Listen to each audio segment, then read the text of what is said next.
අද වන විට පිළිකාව කියන්නේ ලෝකයේ ප්‍රධාන සෞඛ්‍ය ගැටලුවක්නේ. පිළිකා කියන්නේ ශරීරයේ සෛලවල ඇතිවන රෝගී තත්ත්වයක්. පිළිකා සෛල විවිධාකාරයි වගේම විවිධාකාරයේ පිළිකා එම සෛල වලින් හටගන්නවා. පිළිකා වලටම ආවේනික පොදු ලක්ෂණයක් වන්නේ එම පිළිකා සෛල අසාමාන්‍ය වීම හා පාලනයකින් තොරව ගුණනය වීමයි. ඉතින් මේ පිළිකා හැදෙන්න හේතු විදිහට සිගරට් දුම, රසායනික ද්‍රව්‍ය හෝ විකිරෙන ආහාර හෝ රෝගකාරක වැනි පිළිකා කාරක ගන්න පුළුවන්. ඒ වගේම පිළිකා ඇති කිරීම වේගවත් කරන ජානවල අසාමාන්‍යතා DNA වල බෙදීම් අහඹු ලෙස උරුම වන අතර ඒවා උපතේදී සියලුම සෛල තුල දක්නට ලැබෙනවා. අපි අද මේ වීඩියෝ එකෙන් කතා කරන්නේ පිළිකා වර්ග වලින් 130 සිට 154 ප්‍රමාණයක් වැළඳීමට බලපාන ප්‍රධාන සාධකයක් වන අපගේ ජීවන රටාවේ අපි ගන්න පිළිකා කාරක ආහාර සහ පිළිකා මර්ධන ආහාර ගැන. මුලින්ම අපි බලමු පිළිකා සඳහා බලපාන ආහාර මොනවද කියලා. අංක 1 තමයි සකස් කළ මස්. මොනවද මේ සකස් කළ මස් කියන්නේ? සකස් කළ මස් වලට හැම්, බේකන්, සොසේජස්, මීට් බෝල්ස් වගේ ඒවා ගන්න පුළුවන්.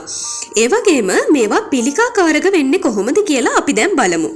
මේ සකස් කරන ලද මස් රසය, වර්ණය හෝ කල් තබා ගැනීම සඳහා පදම් කිරීමේ ක්‍රියාවලියේදී සෝඩියම් නයිට්‍රේට් භාවිතා කරනවා. නයිට්‍රේට් වල භාවිත නයිට්‍රොසැමයින් කියන සංයෝගය විශාල ගණනක් නිපදවන බවත් ඒවායින් බොහෝමයක්ම පිළිකාකාරක බවත් හඳුනාගෙන තියෙනවා. මේවා ආහාරයට ගැනීමෙන් පිළිකා අවදානමද වැඩි වෙනවා.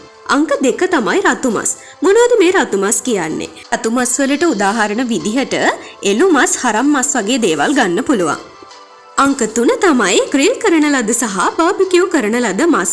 විශේෂයෙන්ම මේ වගේ සකසා ගන්නා ලද තද දුඹුරු හෝ කළු පැහැයට හැරී ඇති ආහාර කොටස් සහ පුළුස්සන ආහාර කොටස්. ඒ කියන්නේ පුළුස්සාගත් මස් හෝ මාළු වර්ග පිළිකා රෝග තත්ත්වයන්ට ගොදුරු වීමේ අවදානම වැඩි කරනවා. එම වෙන්නේ කොහොමද කියලා අපි දැන් බලමු. ගින්නට හසු වී කළු පැහැ ගැන්වූ ආහාර කොටස් වල PAH නම් වූ කාරකයක් ඇති වෙනවා. ඒ වගේම බැදපු තෙල් නැවත නැවත පාවිච්චි කරනකොට තෙල් වල නිපද වෙන විෂ රසායන ඒ තෙල් මගින් ආහාර වලට එකතු වෙනවා. මෙන්න මේ නිසා තමයි වරක් භාවිතා කළ තෙල් නැවත පාවිච්චි කරන්න එපා කියන්නේ. අංක 3 තමයි කිරි ආහාර වර්ග. කිරි ආහාර අවශ්‍ය ප්‍රමාණයට වඩා ගැනීමෙන් කාන්තාවන්ට පීරු පිළිකා වගේම පිරිමින්ගේ ප්‍රොස්ටේට් ක්‍රාන්ති ආශ්‍රිත පිළිකා හැදෙන්න පුළුවන්. මේක වෙන්නේ කිරි නිෂ්පාදන ලබා ගැනීමට ගවයන්ට ලබා දෙන හෝමෝන මගින්. මීට අමතරව සීනි අධික ආහාර, ඒ වගේම ආහාර ආකලන ද්‍රව්‍ය මගින්ද පිළිකා හැදෙන්න පුළුවන්. දැන් බලමු පිළිකා මර්ධනය කරන ආහාර මොනවද කියලා.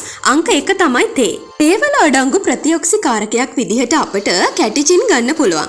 ඉතින් මෙමගින් පිළිකා ඇතිවීමේ අවදානම අඩු කරනවා. අංක 2 තමයි ගස් ලබු, රතු මෙදි, නෙල්ලි, දෙලුම්, දන්, කහපාට පළතුරු වගේ දේවල්. මේ වගේ විශාල වශයෙන් ප්‍රතිඔක්සිකාරක තියෙනවා.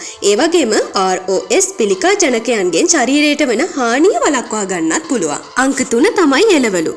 ලයිකෝපින් අඩංගු වන තක්කාලි, විටමින් A තියෙන කැරට් වගේ ආහාරවලට පිළිකා අඩු කරන්න පුළුවන්. අංක 4 තමයි ජෛව රසායන අඩංගු ආහාර. මොනවද මේ ජෛව රසායන අඩංගු ආහාර? සයනයිට් අඩංගු මඤ්ඤොක්කා, ඔමේගා 3 අඩංගු සැමන්, ලින්නා, මැකරල් ආදී මත්ස්‍ය වර්ග, ඉලියොස්ටරික් අම්ලය අඩංගු කරවිල, බීජ ආදී ආහාර මගින් පිළිකා ඇතිවීමේ අවදානම අඩු කරනවා. ඉතින් මේ වගේ වැදගත් වීඩියෝ දිනපතා නරඹන්න ඔයත් කැමති නම් අපේ channel එක subscribe කරලා තියාගන්නත් අමතක කරන්න එපා. ඒ වගේම වීඩියෝ එකට කැමති නම් like එකකුත් දාගෙන යන්න.